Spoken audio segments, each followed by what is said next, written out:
Hey, what's up, guys? Daniel Joseph back at you. Savage Grind Podcast. I got a special guest for you guys today. You're going to love him, my man, Kyle Craycraft, man. He's one of our managers at Savage Roofing and Solar. He's just so freaking awesome. I feel like he's going to bring a ton of value to you guys. And so, Kyle, remember that one day? Hey, Danny. By the river. So Kyle and I, we go way back. We're old union buddies. I used to work with Kyle and his uncle at Planuka Siding and Roofing. I think he's still around. Good guy, good dude. Man, Kyle's like my brother, man. We're like family. So it's just been a full circle blessing, 360 that we found each other again, and he's working with us in the company, just doing some powerful stuff, man. Just being a real leader in the company. And you just took the role and ran with it, man. So, dude, like, tell us how you started with us, man. I think that's interesting, how this whole insurance game works, right? And I think it all ties back to, like, learning and evolving and then sales, right? Like, how we had to learn. But how did it all start with us, man, back last year? So it would be December 14th of last year, which would have been 2019. I'm a carpenter by trade. Been a carpenter for about 18 years now, which is how I met Daniel. But basically, man, about a little over a year ago, we had a house fire at my residence in Manuka. And it was a pretty big ordeal. Pretty much lost our home, and we were displaced for I think it was about 11 months total. Yeah. But what ended up happening was, if I could go back just a couple years, I started growing and developing myself and kind of just wasn't happy with where I was in life. I wasn't happy with anything about my life, financially, emotionally, spiritually, nothing. Everything to me at that point in time in my life was just the dead end, right? Yeah. So basically leading up to this house fire for the last 4 months, I've just been, digesting these books, man, anything I can get my hands on, just devouring personal growth and development over the course of the last 3.5 years. Yeah. And I was trying to move on to something bigger. I didn't know what it was yet at this point. Because like I said, man, I wasn't happy in construction. So this similar like story for me, right? Right. And as a worker, most guys in the union, they work, and some of them are lifers, right? The ones that last. Absolutely. But you just get beat up, man, right? And it's like you're either gonna go in for life, or you're gonna be working until you put yourself into a hospital, or you do what we did, the smart thing, right? Yeah, exactly. Read some books. Exactly, man. Kyle's got a year ahead of me in self-development, but man, it's been quite a journey these past 3 years, 4 years. Incredible, man. So some of these books that I speak of are a lot of them have to do with positive mental attitude and just developing a great attitude and a great outlook, a different outlook, so that no matter what happens or what hits you, you can just basically bounce right back up and rise above your circumstances. Yeah.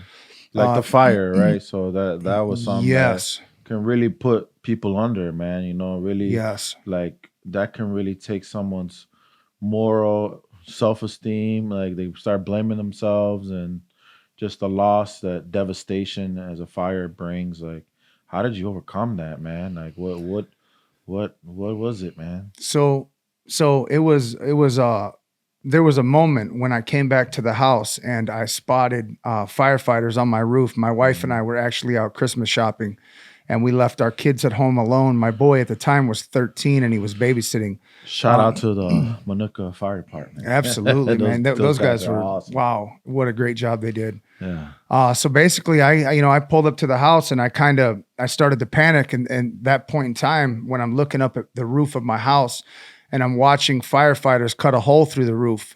They were using a chainsaw. Wow. And as soon as I saw that piece of that roof fall into the house, smoke just poured out.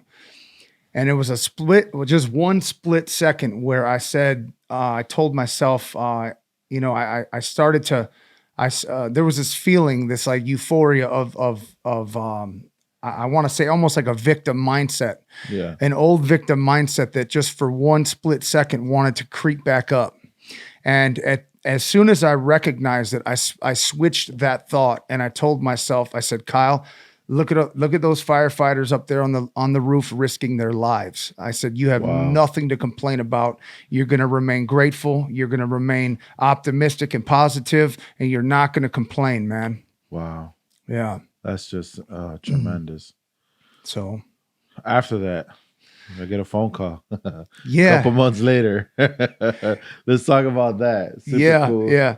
So at the time I had no knowledge of the insurance industry. I never had to use the insurance like that. Your minor fender benders, but it became evident after, about a month and a half to 2 months after this fire that the insurance company didn't want to play fair.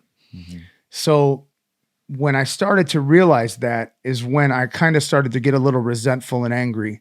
And it happened at the right time, man. I mean, I got laid off probably within a week after I figured out what the insurance company was trying to do to me.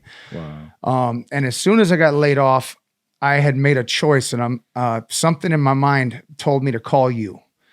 So this thought pops into my head: call Danny. I think he works with the insurance directly with the insurance companies. Call him and see what he has to say. So I don't know what it was. I believe it was God that gave me that thought, that premonition to call Danny. So I reached out to Danny that day, and I had said to him something along the lines of, "Hey, man," I gave him a little background on what was going on with the insurance company and how the whole process was going and how it was more of a disheartening feeling that I had in my mind. I explained to him how I had lost my job as a carpenter, laid off once again. And I said, Danny, if I come work for you, if you have a spot for me, can I take the insurance company's money? And do you remember that? Do you remember that? Oh yeah, I was like, Kyle, that's what we do. That's what we do. But like, it's so awesome, like looking hindsight 2020 now, right? Last year to now, and you said it perfectly, man. I believe that was all meant to happen, right? Yes. That it all started with that fire, right? Here we are to Kyle and I prior to the union. I've been out the union like 5 years prior to that, so I wasn't in the mix anymore with the union. I was doing more of my solo entrepreneur stuff, but Kyle had another business opportunity that was more like an MLM type stuff, and that's kind of like he got introduced to self development, and I had got introduced to it as well, and that was one part of it. And then we kind of fell off from that. And I was like, "Hey, Kyle, that money's too slow for me. I need something a little bit quicker, right?" Yeah. But it was no hard feelings. But to rekindle again, like it was just meant to be. Because now, what we've been able to develop, and by all means, with my partnerships and with people like you that've been in my business, it's been all just godsend, right? Yeah, And absolutely. it's been totally amazing what we've been able to do and create 8 figures in business in a matter of 2 years. And we're not slowing down or stopping No. at all this year. And Kyle's heading the charge with that. So, man, let's talk about what you're doing right now for us in the company and where you see it going, where we're at right now, and what do you see it in the next 6 months, what we're gonna do and where we're gonna go, and what's gonna be super exciting to watch. So one of the things obviously that attracted me to Danny and Savage was that Danny has this incredible knack for personal growth and for trying to invest in and trying to personally cater a growth concept to each and every individual that walks through the door for Savage Roofing.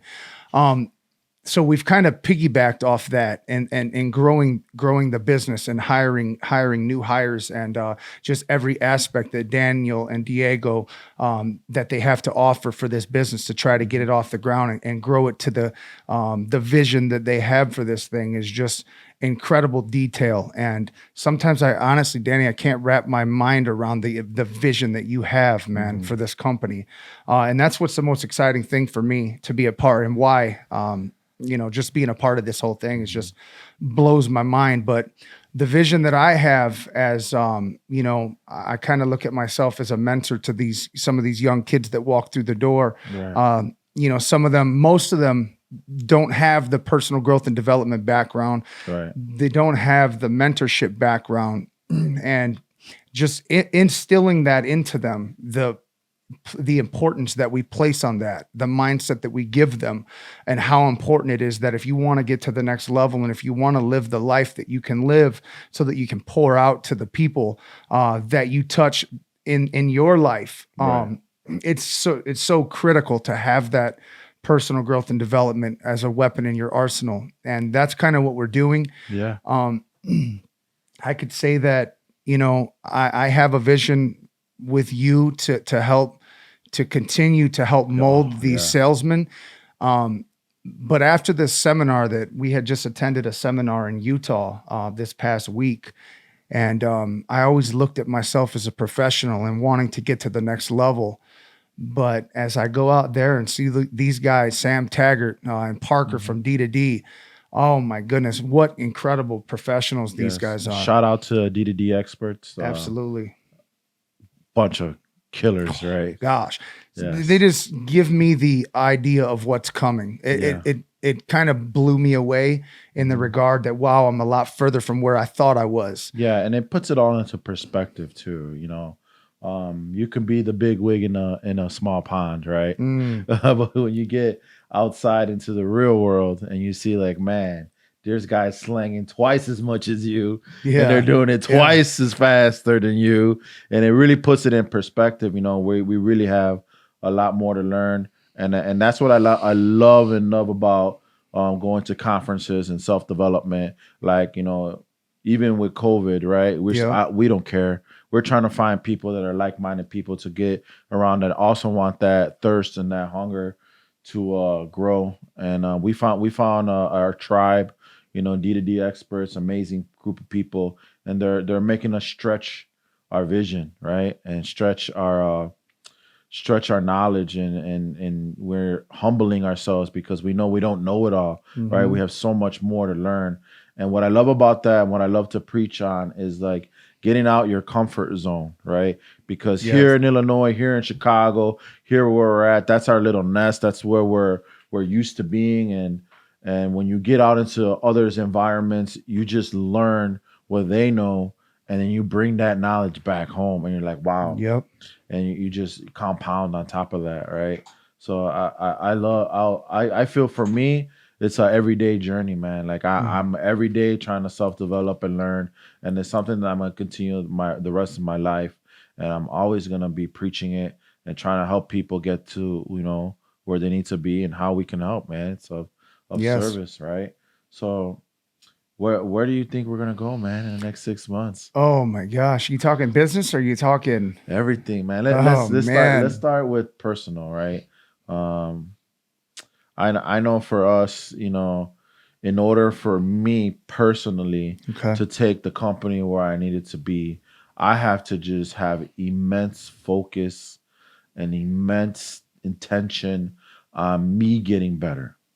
Personally, me as the owner and CEO of Savage Roofing and Solar, like I know I had to take my bar 10 notches up, right? Yes. Right? And I believe by me personally learning more about business, learning more about investment opportunities, learning more about compound, learning more about scaling and hiring and firing and who to keep and who not to keep, and just growing my mindset that I know I can pull more people up with me, right? John Maxwell talked about it. Yes, the law of the lid. Just basically, you're only going to go and your company and your surroundings are only going to go to the level where you're at. So if you're at a level 5 and you're trying to get to a level 10, you'll never surpass 4, right? Right. So you're always going to be hitting that ceiling. And so what you want to do is have that breakthrough. You know what I'm saying? Yes, Get sir. through it, and that's not easy, right?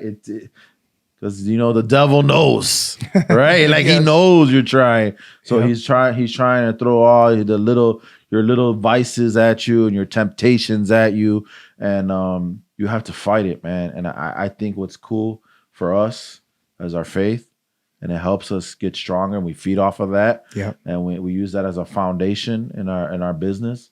And I think for me personally, that's what it's all about, man. That's what helps me. Absolutely. So for me, it's all about what else can I learn and do. So where do I see us going? That's a big question, man. Yeah. Because What about Arizona?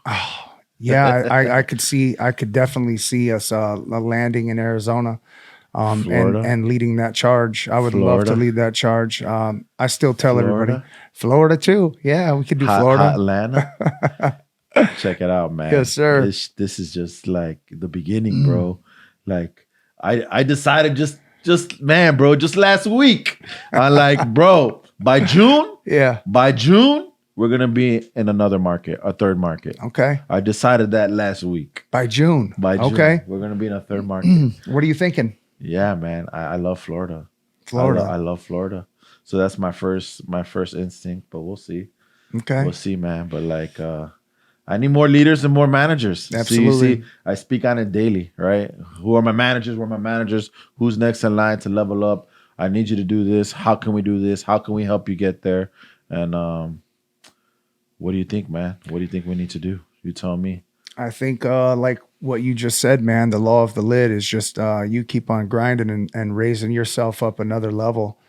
You're going to attract more people. And I've gotten, me personally, in the last 3-4 days, have gotten this newfound ambition, man. And I'm not going to let it. I'm not going to let it wear away, because it's like you go into this environment and your feelings, you're really feeling something, but then you go back out of that environment, and it's like, over the next few days, weeks, months, that feeling starts to drift away, because especially if you don't take action, man. Yeah. And that's one of the things I'm doing to step up my game, is just what are some of the mistakes, man, that you see some of the sales guys that fall off, and that are, what is the one thing that they're not doing that you see that we could do better, maybe, to helping them be what you think? Okay, so the guys that come into the business and they don't have a lot of personal growth and in their background, I think that we need to basically,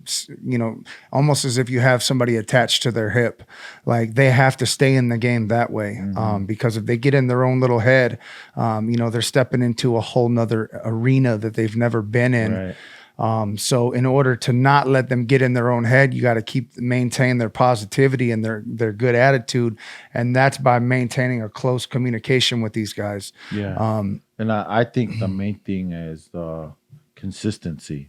Yes. They lack consistency of following the 5 things that you talked about today. Yes. Right. The 5 core habits, getting on the doors, right? Working out, drinking water, cold calling, reading the books. Yes. Right. Just figuring out 5 things and investing your time. And it doesn't even have to be a lot of time, but as long as you invest a small amount of time in the books, and a small amount of time on working out, a small amount of time on just hitting the doors and the mechanics, right? You build that self-confidence, and you want to go back tomorrow and do it again, right? Yes, yes. And then I talk about, the willpower too, right?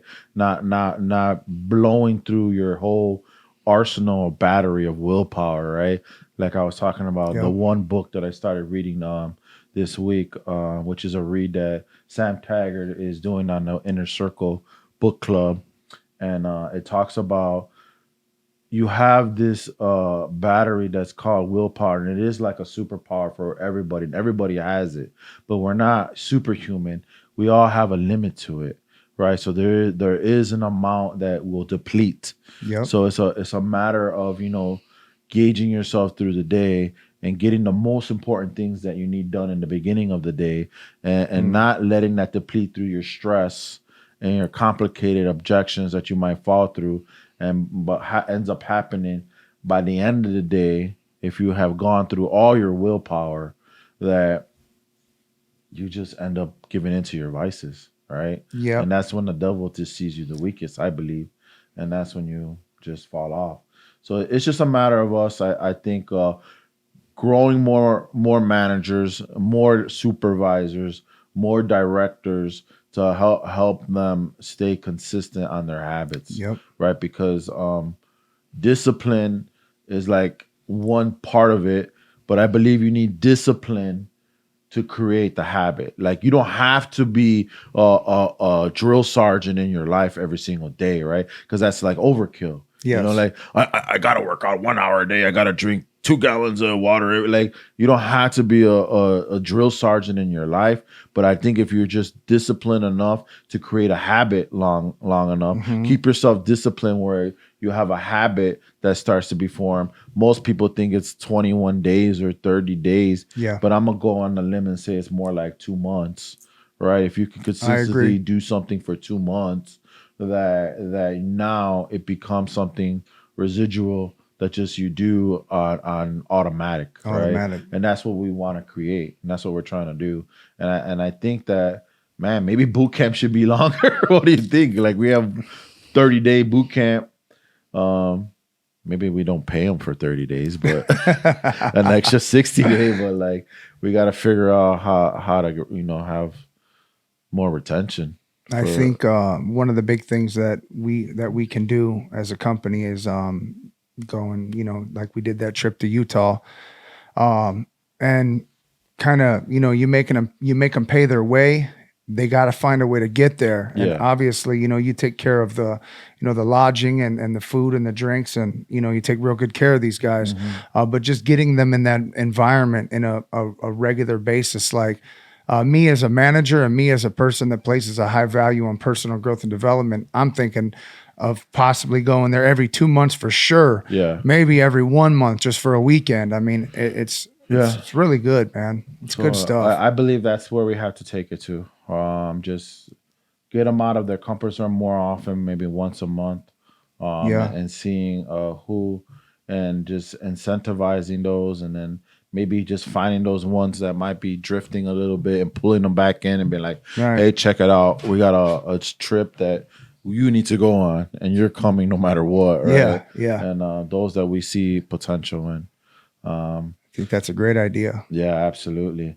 So, man, tell us, like, I think for me, like, you personally, Yeah. knowing you before the self-development, Yes. right? And wow, Kyle, right? Like, what was it for you that made it all change? Like what happened? Like, what happened that made Kyle like this new Kyle that's like a leader, a mentor that loves reading and loves helping, and has made a phenomenal living doing it now. Okay. Um, start like what happened, man? How old do you want me to go? Oh, I don't know, man. Just like just when it was I'll give the you. I'll just give you when the the light switched for you. the meat and potatoes was. I would say, I could go back to, just to dabble in this area for a minute, but I could go back to when I was a kid, and I thought for the life of me that I was going to wind up being a professional baseball player. I was Nice. a very gifted athlete, always had a great work ethic. But I remember as a kid, man, I always was told from certain people like my mother, my aunt Sherry, that I was a special human being, and this is why affirmations with your children is so important, Nice. because I grew up, kind of mentally and emotionally exhausted as a young kid, and just getting into trouble and fighting a lot, and from spending 2 years in prison as a juvenile, I was just kind of broken. And You were showing me the other day your knuckles broken. yeah, I mean, just this one knuckle here, I've broken 3 times. I've, fractured, I think, a total of nine of my fingers. Because you said, well, you've been in like over 100 street fights. Probably over 225. Wow. Yeah, a lot of fights, man. You got like 5 times more than me. That all comes from being a broken kid, man. So if I Yeah. could go back, it was that I was a broken, a broken kid with just who he was confused, man, and he was I always knew there was supposed to be a better life. There's supposed to be an American dream. And I'm growing up and, I have family members that are addicted to drugs and I have a very high divorce rate in my family. So I think where it all changed was about 4 years ago, man. I'm 32 and a half years old. I'm laying on the couch after a second right knee surgery and I'm contemplating suicide. And yeah, I was just every area of my life I was broken. And when I found hope, I found somebody that believed in me, and that was a doctor that my wife worked with that was willing to mentor me through my problems and my difficulties, and he got me out of all the psychiatrists and psychologists that I had seen in my life, which was probably 30 to 40, growing up from a 10-year-old kid. Talking about Dr. Musab? Yes. Dr. Musab Al-Masadi. What an incredible human being, man. I know him. I met him. He's a phenomenal human being. So basically, when I found somebody that was willing, somebody that believed in me more than I believed in myself, that had more success in his life than anybody that I had ever been associated with, I started to believe that maybe that young kid who was lost and broken, that there really was hope for that kid. So that's when I started, diving into the personal growth and development books and taking it seriously. And, it transformed my life. It made me realize that there was something so much bigger than just the pain that I had in my heart and in my mind. And that there was millions and millions of kids running around that were, addicted to drugs and had seen their parents fight in, single family homes on welfare and Section 8 housing. And they didn't have to be that way.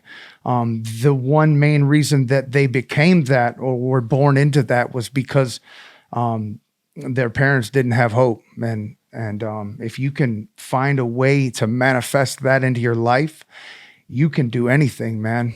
Absolutely. And I think what hope for me means Jesus Christ. Oh, right? Yes, absolutely. And when I hear that word hope, I believe that that's what that means for me personally. My wife recently went through the same thing, and she's just been pouring tremendous verses, parables, and scripture into me. Amazing. And through her difficulties, and my wife, lost her brother, as you know, and yes, it's just been like through that difficulty, just brought a new life in me, right? And when I hear the word hope, and it's just like that's the first thing I think of is like my Lord Savior and how He's helping people, bring people together, and just reminding us like what we got to do because where we're at now, and how can we help others, right? Yes, sir. And I think that's the main mission that I think Kyle and I both agree on, and we're on parallel paths. Like, is like we both want to help. Yes, and I think that's like when it comes down to sales. When you're dealing with a homeowner and you believe in what you're selling and it's the right thing, that if you don't close them, right. You're doing them a disservice. Absolutely. Right? So you're selling them like there's no giving up because they just if you fail, you failed them, right? So like that is just like an important part of sales that I believe I've injected into my pitch and the way I sell.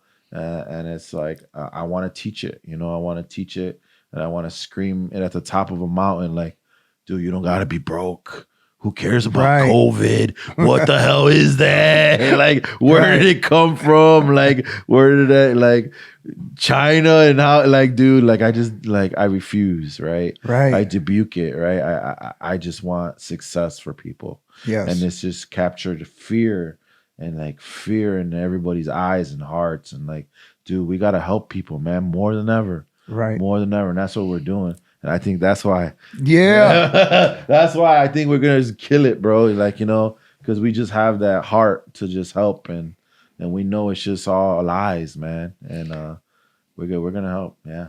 So I tell you what, man, there is nothing more amazing about what I do than sitting across the dining room table from a homeowner, man, and speaking my light and my life into them.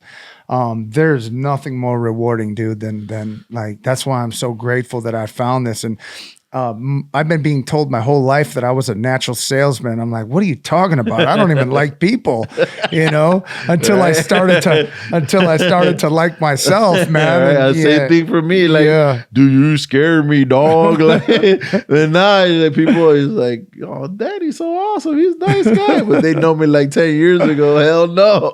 Yeah. I would have been, different story. So that's, I think, the main mission here that we're trying to convey to you guys out there is that, like, man, if you can just love yourself and care about others and just go and do good work, and no matter what it is that you do, man, and just spread goodness in your all throughout your life, all throughout the world, like, you're gonna be rewarded, man. Yeah. And I think more importantly, on a side note, like, maybe you don't want to help people yet, right? Or maybe you just feel like crap, or like you're just depressed and you're down and out. I know that's been the number one thing to help me come out of a depression, is to go out and not think of myself, but to think about who I can help right away. So, I mean, to translate back to sales, because I love sales so much.